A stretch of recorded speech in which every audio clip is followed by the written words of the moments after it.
Saudações, operadores do direito. Um atropelamento ou um abarroamento no trânsito pode ser um acidente, mas também pode ser um crime.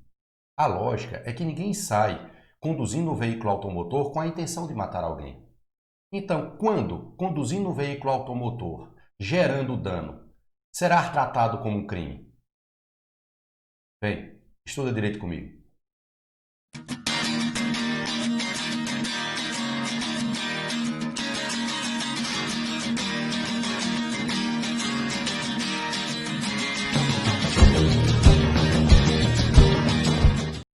O crime de homicídio culposo no trânsito está previsto no artigo 302 do Código de Trânsito Brasileiro. Na nossa vida em sociedade, praticamos o tempo todo condutas perigosas. Para evitar que causemos danos a terceiros, necessário se faz agirmos com cuidado. O Código de Trânsito Brasileiro prescreve normas administrativas para que os condutores de veículos automotores possam conduzir estes veículos de forma que não cause danos a terceiros. A quebra deste dever de cuidado pode gerar um crime. Então vamos para a nossa temática. Nossa temática será como defender juridicamente quem cometeu um homicídio culposo no trânsito. Pois um atropelamento ou um abarroamento no trânsito pode ser um acidente, mas também pode ser um crime. E para isso, aquele que participou desse evento danoso pode necessitar da presença de um advogado criminal. O operador do direito tem conhecimento dos requisitos de um crime culposo, a quebra do devido cuidado e a previsibilidade objetiva. O Código de Trânsito Brasileiro apresenta normas administrativas que devem ser seguidas na condução de um veículo automotor. Não sendo estas obedecidas, o condutor do veículo automotor estará quebrando o dever de cuidado. Em um evento danoso de atropelamento ou de abarroamento, deixa vestígios. Esses vestígios precisam ser apurados através dos agentes de trânsito e através dos agentes de segurança pública. Se não, vejamos. O Código de Processo Penal, no seu artigo 158, demonstra a exigência do exame de corpo de delito, ou na sua forma direta ou na sua forma indireta, quando a infração deixar vestígios. A primeira análise a ser realizada em um evento danoso no trânsito é o local do crime. Iremos verificar, neste momento, qual o comportamento do condutor do veículo automotor que se envolveu nesse evento danoso, pois o seu comportamento poderá gerar situações jurídicas diversas.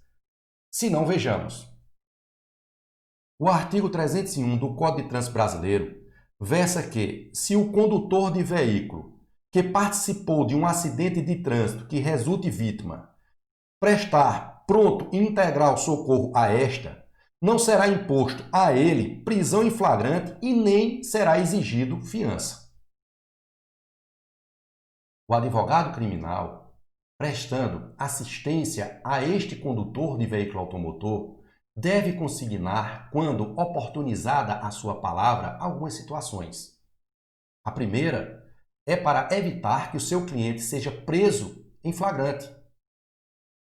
Se for consignado que o seu cliente não saiu do local e prestou pronto e integral socorro à vítima, deve a autoridade policial beneficiar o seu cliente com o artigo 301 do Código de Trânsito Brasileiro, instaurando o procedimento mediante portaria, evitando que seu cliente, inclusive, seja ouvido em termo de qualificação interrogatório, porque a outra situação a ser consignada é que estamos diante de um acidente de trânsito. Não se tem ainda elementos de informações que firme a dinâmica dos fatos. A dinâmica de um acidente de trânsito deve ser apreciada por especialistas. Naquele momento na delegacia, poderá ocorrer que a autoridade policial não tem conhecimento ainda de como se deu a dinâmica dos fatos.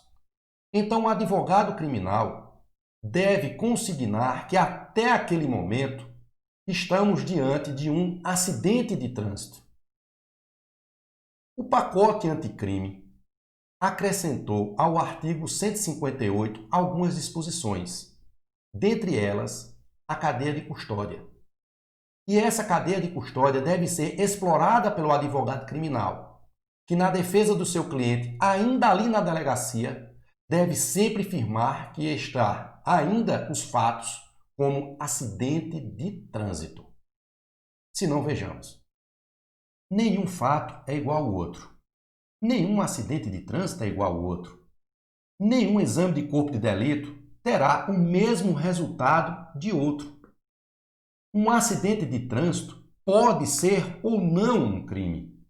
O advogado criminal deve deixar claro à autoridade policial a necessidade de ser acostado o laudo da perícia técnica para a autoridade se convencer ou não que aquele acidente é um crime.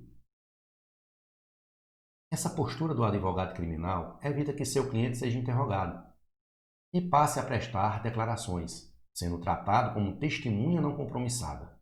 Ainda assim, o advogado criminal deve verificar a estratégia de seu cliente permanecer ou não calado, evitando uma declaração mal empregada naquele momento, já que não se tem os laudos periciais firmando se ali houve ou não uma quebra do dever de cuidado. Não existe no direito penal o que chamamos de compensação de culpa. Então, uma declaração mal empregada naquele momento pode imputar ao seu cliente a prática da infração penal. A presença do advogado criminal, desde o início da persecução penal, é de extrema importância. Várias ferramentas possibilitam que o advogado criminal possa exercer a defesa de seu cliente desde a fase de investigação. O artigo 158-A versa sobre a cadeia de custódia, versa sobre o exame de corpo de delito. E o pacote anticrime trouxe uma grande novidade, que foi o artigo 3B. Se não, vejamos.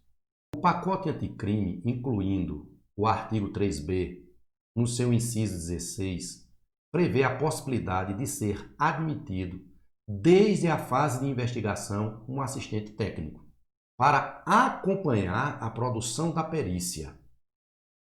O artigo 159 do Código de Processo Penal prevê a possibilidade da admissão de assistentes técnicos, porém, somente durante o processo. Essa inclusão com o pacote anticrime deve ser explorada pelo advogado criminal na defesa do seu cliente, ainda na fase de investigação, apresentando de pronto, inclusive, os quesitos a serem elencados para demonstrar que o seu cliente não quebrou o dever de cuidado.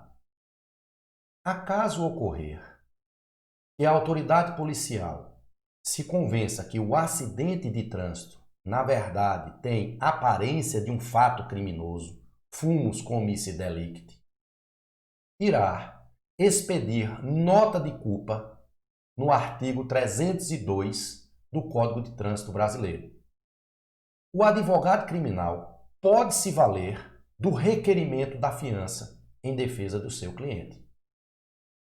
Todavia, se o fato criminoso estiver qualificado pelo parágrafo 3º do mesmo artigo 302, a pena máxima irá passar de 4 anos, não permitindo o requerimento da fiança ainda em sede de delegacia, podendo o advogado criminal requerer o benefício da fiança em juízo. Infelizmente, outras circunstâncias ainda podem concorrer no fato que possam majorar a pena, evitando que seja requerido fiança na delegacia, como o condutor do veículo não possui habilitação ou os fatos ocorreram em faixa de pedestre. Encerramos assim, senhores operadores do direito, pelo menos em momento, esta temática, aguardando um novo encontro.